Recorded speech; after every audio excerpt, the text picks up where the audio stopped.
effectively find what they are interested in through simple keyword searches that are based on the domains of interest and not based on our organizational structure inside Scilifelab.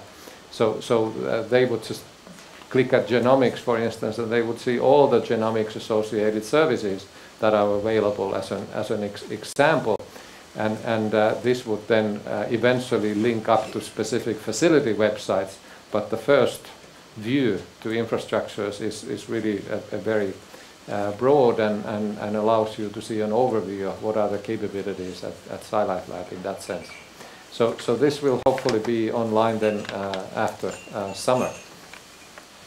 On the infrastructure side, there's been the inaugural of the cryo-EM facilities, both in Stockholm and Umeå, with symposia associated with it.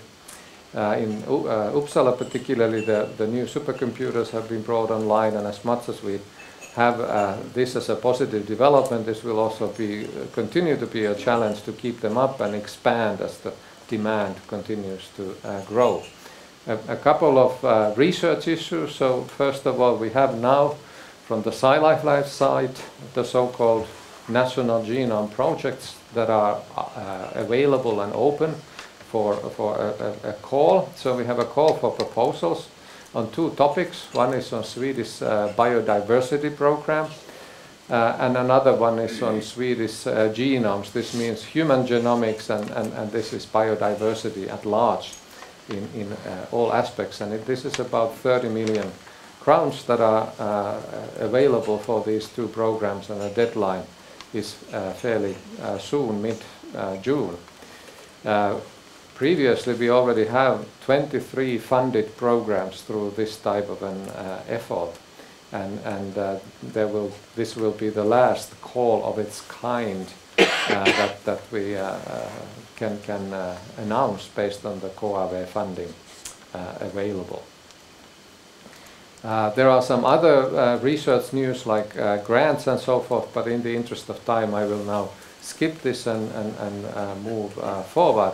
One thing that I would like to point out is the collaborative grant that we have now just recently got from the Wallenberg Foundation that involves or makes us partners with the Wallenberg Centers for Molecular Medicine that are located in Umeå, Lund, Gothenburg and Linköping. And the idea is that Scilifelab fellows and their fellows will jointly form a community of over 100 young group leaders that could work together and collaborate. And also link Scilifelab infrastructures with these research efforts. There would be an easy task to review all sorts of research projects that are going on at Scilifelab, but we have 600 publications a year, so that would mean 2 papers every day. And therefore I've only decided to put one on a spot today, which is Emma Lundberg's and Matthias Ullén's Cell Atlas publication that just came out last week in Science. And this is obviously a very long-term effort which characterizes all human proteins at the ultrastructural level in human cells and localizes them, and all the data and images are available on the web. And this is a resource that hopefully complements the other protein atlas resources and has wide utility for scientists. Then a couple of issues on the education. Lots of conferences, symposia and educational events have been held. The Science Summit in Uppsala was one of these things. And as part of the Science Summit we had this competition for the best paper of the year, where young scientists presented what they have been working on, and then the audience participating in the meeting had a live voting session, and it was a very tight competition with 3 winners indicated here, with Sean Rudd as the winner from Thomas Halliday group. Courses, again, I'll skip this in the interest of time, and maybe as the last update on what is cooking at Scilifelab, we are in the last steps of executing an organizational change, as you have seen or heard. and Frederick Sturkey and lawyers at KTH have worked on 4 documents, a 4-party agreement about Scilifelab, the real document that lays the foundation for Scilifelab. This will be totally renewed. Work description, the so-called Arbeitsordnung, and the document that is document on delegation of roles and decisions at Scilifelab, as well as a campus owner agreement. So this batch of 4 legal documents will set the stage on how Scilifelab operates in the future. And now that the board approved them in the beginning of May, the KTH board will hopefully approve them next, and then they will be signed by rectors. And we have a formal start of the new organization by summer. So let's hope that works out as planned. And as you know, and I may sound like a broken record because I probably do show this slide quite often in my talks these days, but this is the Lars Hammarström version of the Scilifelab organization, which really tries to illustrate the point that we have the 2 funding streams. We have the SFO funding coming to the universities, and we have the national funding coming to the Scilifelab board, which then distributes this to the universities and to the Scilifelab community. And it's the interaction of the 2 funding streams that is at the heart of what we need to do with the organizational change, so that we collaborate and coordinate things as well as possible. And this is where we have placed the management group in the center. So management group doesn't control the funding, but we try to coordinate the actions at Scilifelab. Decisions come from the national board, decisions come from the SFO side, from the universities, but we need to make it sort of a run together towards platforms and research activities. And again, I'm not going to spend time in this organization structure as such now, but it's an important point, and it's now being in effect in a temporary mode for the first time this year, and it's already showing a promise that we get a better coordination of activities, and this would be particularly helpful for infrastructures, for cross-university collaboration, for fellows issues, and so forth. Well, the introduction of a new co-director, when I was making these slides, I actually thought that I would have an opportunity to make that introduction, but it was sent out already as a community update by email, so you may all know this. But before I get there, let me just say that Lena Claesson-Wells has been a co-director for the past 1.5 years, and it's a pity that she has to step down because she wants to concentrate on her research. Like you know, she's a frontline person now being featured by the Cancer Society, and she wants to concentrate on her research, and it actually is a pretty time-consuming task to be following up all of the developments at Scilifelab. But let me again thank Lena for the absolutely excellent work that she has put in. She's been really committed. She's done a lot of good things for Scilifelab, and this has also allowed us to form a joint, close, collaborative single unit between Stockholm and Uppsala, and lots of things would not have been possible if Lena would have not been the co-director. So thanks again to Lena. And now the new co-director. This is the CV of the main points of the new co-director, PhD in molecular biology in Uppsala, postdoc in Cambridge and New York, involved in genome projects in the early days, professorship in molecular evolution at Uppsala, lots of activities and memberships and kind of a respected memberships in community efforts and bioinformatic aspects, such as the former Linnaeus Center of Bioinformatics, and nowadays the WABI, the Advanced Bioinformatic Infrastructure, to cut a long story short. And as you know, this is Siv. So with just maybe a couple of minutes, I'll sort of ask Siv to come on the podium as the new co-director and say something interesting. Thank you for the introduction, and well, I feel so proud to be part of... Is that really on? It doesn't. Keep it closer. So, thank you for this introduction, and I feel really proud to be part of Scilifelab and to take this position, which has been held by such famous scientists as Kerstin Lindblad and Lena Claesson-Welsch that I spoke about. And now I'm very much looking forward to get to know all of you and to work with you to make all these wonderful new technologies available to all researchers in Sweden. Okay.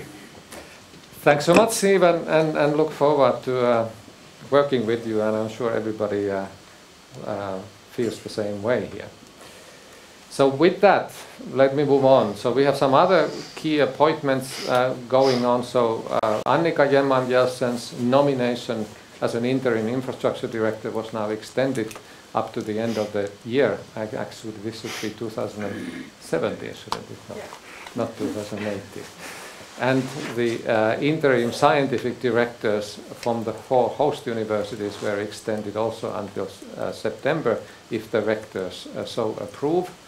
And this is because our documentation and execution of the organization change has been delayed, and we want to make sure that everything continues in a smooth way.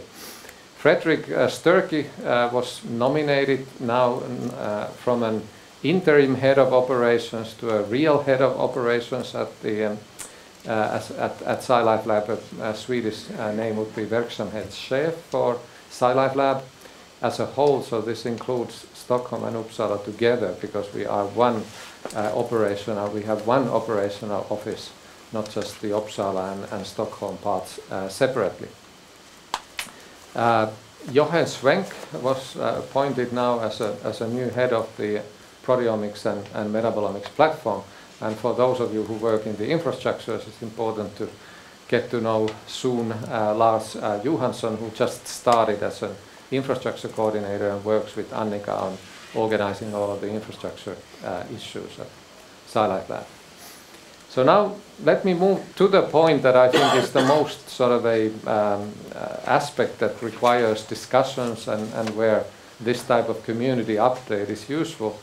And that is that we would like to open a new type of an activity at Scilifelab, which we tentatively call National Research Programs. And the background for this one is that from the outside, Scilifelab is mostly seen as a national infrastructure providing services to all qualified researchers in Sweden. And the key word there is with, that we are comprehensive and open and have an access to everybody. And that continues to be a leading a light and a value that we want to treasure in the future as well. And also that most of the national Scilifelab funds are directed towards this infrastructure operations, and probably will continue to be so in the future. While university, the SFO funding and external support fund the research projects and fellows and so forth. But what the motivation of talking about national research programs is really that we would like to build from Scilifelab also an international profile that and with a strong brand, that in certain areas Scilifelab could be seen as a sort of a leading international center and that typically requires not just technologies but also high profile research areas.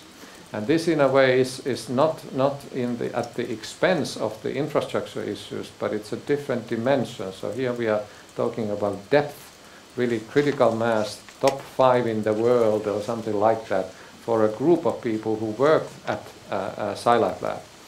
And this could be something that it links to the fellows, it could be the future base of faculty definition at Scilifelab, and it certainly should be based on the infrastructures that we operate. So this is really important that we link research and infrastructures better together. And we kind of put it as part of these diagrams where we show Scilifelab infrastructure platforms here, and how we have a broad user community from all academia, but also healthcare, industry, and so forth on this side. But what is kind of inside here is already the concept of national research programs. It's one box and one line, because we haven't really defined the content for that, and this is what this question is really all about. So if you look at the research of Scilifelab today, this is a review of all the papers, the title words of all of the papers that have been published over the past 5 years, you see that it's a lot of about proteins and molecules, as you would expect, cellular features and so forth. It's surprisingly a lot about human, so there's also the medical aspect is very strong in Scilifelab research as of today. Cancer is surprisingly strong as a keyword. And we want to obviously make use of the strengths that exist at Scilifelab today when building national research programs, but also consider underrepresented areas that could perhaps be born out of the Scilifelab infrastructures. So in a sense, these NRPs, as I now call for short, could be centered on a grand challenge, focusing either on biological basic science questions or even in some cases society challenges. It could be a research program concept, not just a research project within one PI or within one group or within one division, department, or even within one university. More likely it would be collaborative and across the nation. And include Scilifelab existing researchers, but also new collaborators from the outside. And we could seek to promote the strong areas of Scilifelab as well as underrepresented areas. And the idea is that Scilifelab could bring scientists together with the help of the infrastructures and fund the coordination of these programs. But the actual research is not something that we expect that Scilifelab national funding could be primarily supporting. For that purpose, we would need external grants and contracts that the programs could then run. So in a sense, this is where we are today, that we have at Scilifelab research projects and we have national infrastructures. And what we would like to build out of this NRP concept is that we link to it maybe existing top research projects from the host universities, top research projects in other universities. We could consider technology development aspects. We certainly should very closely interact with the Scilifelab fellows, because now they are quite a bit dispersed and not integrated with the infrastructures and other activities. It should be internationally networked operations. In some cases, but again not always, these could attract or attack major society challenges as well as underrepresented topics in the Scilifelab current scheme. And this is what we presented to the board as a sort of an idea. And they were more or less happy and satisfied with this thing and said that this is an interesting concept. Please continue to develop it forward. And this is why I speak to you today about it, that we need to continue discussions on this topic as to how could this help us and how could this be developed forward. So besides discussing our model, look also at international models. For instance, how EMBL has set up their research program topics, or how Broad runs in a collaborative setting between Harvard and MIT programs that really attract a lot of attention and bring people together. And we could arrange a call for expression of interest in the fall, just to help us also see what would be the interest in the community and further define the concept and potential programs. This would need international experts also to guide us in selecting the best programs that really are worthy of the support. And maybe we fund this in different waves, that run a pilot first, see how they get going, and then move on.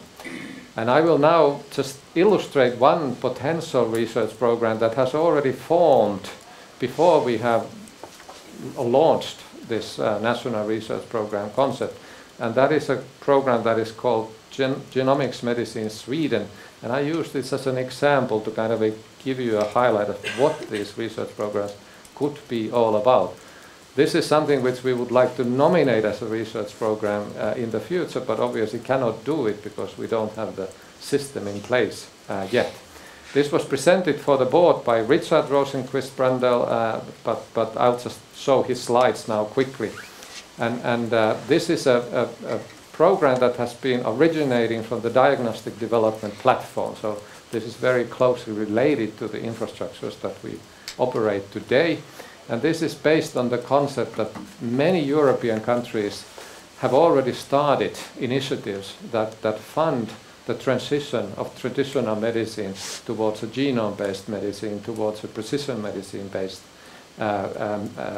efforts. And this is a fundamental transition in medicine, and therefore it requires new ways, new operations, and new activities that need to be specifically funded. The UK effort has been the first one, but many other countries are now following up. There's also in the Nordic countries dedicated funding from most other countries already to these types of initiatives. So the hope is that the Swedish government would also be able to pitch in with dedicated funding to this, and this is what this group has been working on, initially with two primary topics, one being the rare diseases where whole genome sequencing is already having an impact, and another one being cancer, where a lot of activity is already underway in various centers in Sweden. And as you know, the rare disease aspect is the Anna Videll, Valtteri Virta kind of a collaboration where genome is sequenced, and that sequence is then filtered bioinformatically to those that are actionable information that can be passed over to the clinic and interpreted by clinical geneticists. But the rest of the information will be kept on the research side and could be used to discover new syndromes and new pathogenic mutations that could be propagated forward towards clinical diagnostics. So it's a joint clinical research effort. And a plan for this one is really to be national, and that calls not only for Scilifelab to be a party, but the idea is to set up regional genome medicine centers that have the required expertise also elsewhere in the country. And they would then work together with the central genome medicine Sweden kind of a headquarter location. But these are still early stage aspects, and I don't now have time to go through the structure, how it's being planned, but obviously you need to plan this carefully, and the idea is to present it to the government for a potential funding thing. So coming back to the national research program, I don't mean that all research programs should be so heavily society and healthcare based, but this is just one example how we have through Scilifelab infrastructures been able to bring the medical community together to promote this thing, and we play one part, but obviously we need the healthcare along with that to play a role, and that's just one of the concepts that we would like to drive forward in the future, that this is where Scilifelab could have an impact. So let's plan other examples where this could happen. You could say that the Protein Atlas projects from Matthias Ullén have also been kind of a national research programs of their type as well. So similar ambitious efforts are things that the advisory board that visited us recently wanted us to push forward. And now maybe I'll just very quick, because Johan Rung, I thought that we might have an opportunity to hear Johan Rung today, but he's not available today to talk about the data office, so I'll just very quickly in 2 slides show that the data office was set up or decided in September last year, and it's now being finished. There are 3 people working in it, and they have gone through a survey, an interview of every of the infrastructure facilities, established a help desk for data management issues. They are working on a publication database from all of the Scilifelab activities that should be online fairly soon, and working with some of the major infrastructures on also order portals. Project database will be developed, developing Scilifelab data access policies, and many other things, including links to these national efforts and national genome projects and so forth. And the whole point is that they coordinate activities between the users, the platforms, and all of our IT systems and bioinformatic platforms, with the making data accessible and shareable trackable and also helping in the archiving, not necessarily doing it because they are just the coordinating site here.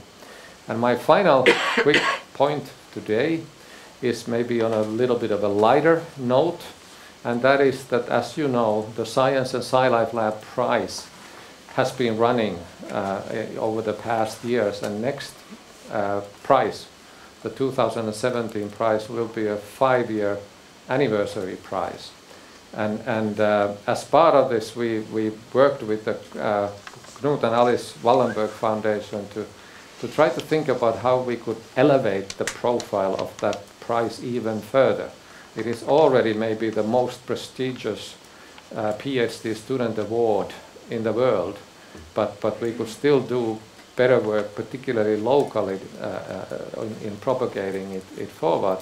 And these are early ideas, so we got some additional funding from COAVE to run a 5-year anniversary event for the prize. And this will happen in the Aula Medica on December 11th this year, where we'll obviously announce this year's prize winners.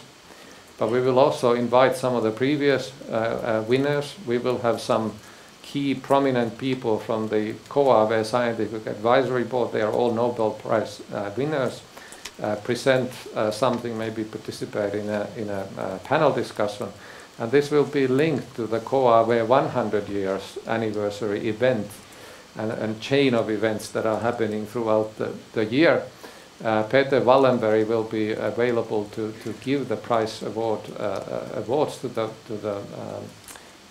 new winners, and we hope that we could engage the community at large. So please put this date on your calendars, that we really hope that the SciLife community would be there and in large numbers, the host universities, and particularly we would like to encourage the PhD students and postdocs to be there. And like, I shouldn't use the word, but consider this like the Young Scientist Nobel Prize. For the and that be the profile, and we would also arrange a lunch and mingle at the Aula Medica in the afternoon. There will be a prize banquet later in the evening. So with that, that's all that I had in mind now, and the idea would have been that we would have had questions from the audience and questions from the internet, but it's actually live now. oh, it's live now. Okay, well, better late than. Since 10 minutes into the presentation. Ah, okay. Well, for the internet part, people who did not hear my apologies before that, we have always had technical difficulties with this particular event, and it happened again. Sorry about these delays, but this will be in full available on the YouTube channel later on. Okay, so now questions from anybody, basically. Yes. So for an can I? Oh, sorry. Because this will, your question will go to the YouTube as well. So about the NRP, the initiation, how should we communicate with you if you have ideas about the research program that we would suggest? Mm-hmm. Is it a deadline, or we have to wait until you come with more information? Yeah, so the idea was that the next board meeting in August, we will prepare for that one a draft call for proposals. It's an expression of interest call, so it's not going to be a call for projects, but an expression of interest where you can send to us a suggestion, and we will also suggest certain aspects that should be included, like how it's linked to the infrastructures, how it engages the national community, not just the local community. It doesn't mean that every university needs to be involved, but it should be more than just one university involved, maybe. I don't know and I don't want to hold myself to specific criteria yet, because we haven't fully discussed this, and I think that's the importance of having this expression of interest call, is to also see what people come up with and work with people and not define the rules up front too strictly. And so this should be innovative, this should be looking at new things, this should be looking at interesting developments, and therefore I don't like to lock it too much in terms of how it should be. But the main point is that if we are to use national funding, it should have a national sort of perspective to it in some way. And you really need to show that this is the community, or this program is the best of its kind in Sweden. That needs to become quite clear. But thanks for the clarification. That's actually very important, that we will push it forward, but this is now the time where you can maybe give us ideas on how to do it and how it should be. And then the next phase would be to suggest specific topics and specific configurations that we will look at. So other things?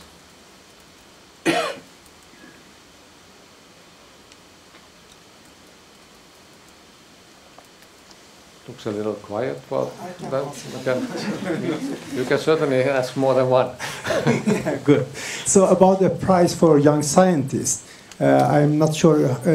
Previously, students from Uppsala University or Scilifelab, they are not supposed to apply. Is it still that one that you discriminate them? I don't know whether we have a clear rule on that. I mean, it's sort of a science who does the selection of the prize winners, and it obviously would be a little awkward if all the winners would come from the Scilifelab community, but that has not at all been the case. So I think, but we need to check with science. I think we have passed the point where this had a danger of becoming somehow local prize. This has clearly become an international prize, and maybe all should participate, but I have not been into the details of how that process has been set up. Anybody else remember as to what our criteria were?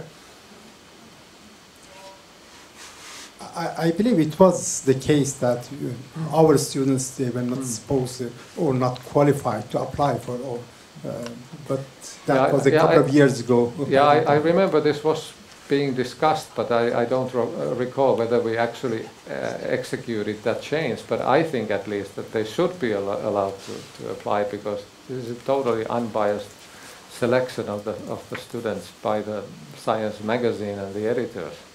So they should not be biased in that sense.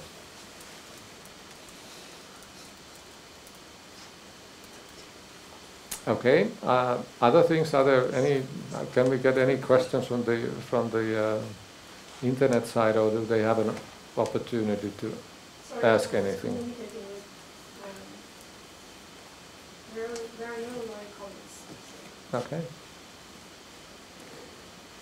Maybe you should ask if the content. Is it on? Maybe you should ask if the content or the update is to everybody's satisfaction. I mean, the level of content. And well, you just asked. Yeah, so maybe we probe now as to is this type of an information event useful if we? I mean, obviously we need to run it every 4 months or something like that to really keep you updated. And we need to get this technology working before it can really run smoothly, most importantly. But maybe just does this look like it's a useful thing?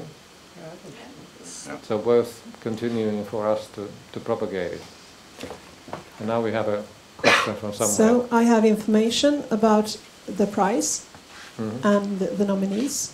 It's open for everyone except PhD students at the directors and infrastructure director and fellows and co-director. So everyone else can apply for the prize. Okay, that's very good to get that clarified now. So most of you should apply, or your students should apply.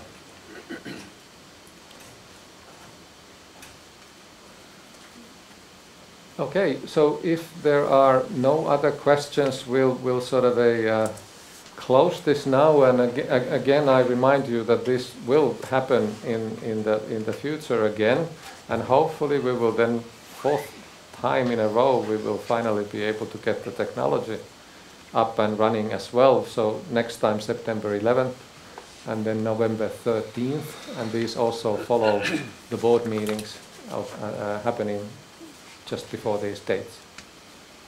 So thanks so much for being here, and sort of until next time.